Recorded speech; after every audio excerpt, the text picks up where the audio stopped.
নমস্কার, জয় শ্রীরাম। আগে ভিডিওটা দেখে নিই, তারপরে আলোচনায় আসতেছি। সন্ধ্যায় বিয়ে, তার সকালবেলা তার বাড়িতে হামলা, তাও কি ধর্মান্তরিত করবে তাকে। হয়তো স্কুলে গেছে, ক্লাস না ইন্টার ফার্স্ট ইয়ার পড়তেছে মেয়েটা। বাবা বিদেশ থাকে, বাড়িতে কেউ থাকে না, বাবা মা কাকারা মিলে বিয়ে করছে। সকালবেলা এসে একটা ছেলে, নামটা হচ্ছে ইমরান, নমস্কার। আমাকে ফোন দিয়ে বলতেছে দিদি এরকম ঘটনা, তার বিয়ে, আর এই মুহূর্তে ছেলেটা এসে তার বাড়িতে হামলা করতেছে। তো পাড়ার যে মাতবর থাকে তো, বা আরো মুসলমান যারা আছে তারা সবাই মিলে বলছে তারা চলে যায়। চলে যাওয়ার পর আমাকে ফোন দিয়েছে, আমি সাথে সাথে পলাশ থানার ওসিকে ফোন দিলাম। তখন বলতেছে যে আমাদের কাছে তো কোনো রিপোর্ট আসেনি। বলছে রিপোর্ট আসেনি, আমি রিপোর্ট করতেছি। বলতেছে তারা পরিবার থেকে কেউ আসেনি, পরিবার থেকে কেউ আসবেন, আমি যাবো। দেখেন কেমন ভয় দেখানো।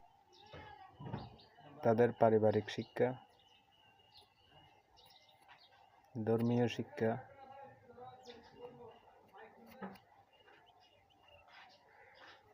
এগুলো সম্বন্ধে অজ্ঞ। এরা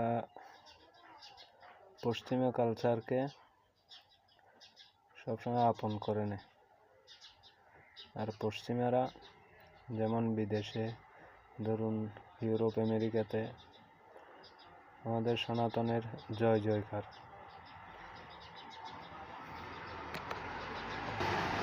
কিন্তু দেখুন আমরা বাংলাদেশে সংখ্যালঘু হলেও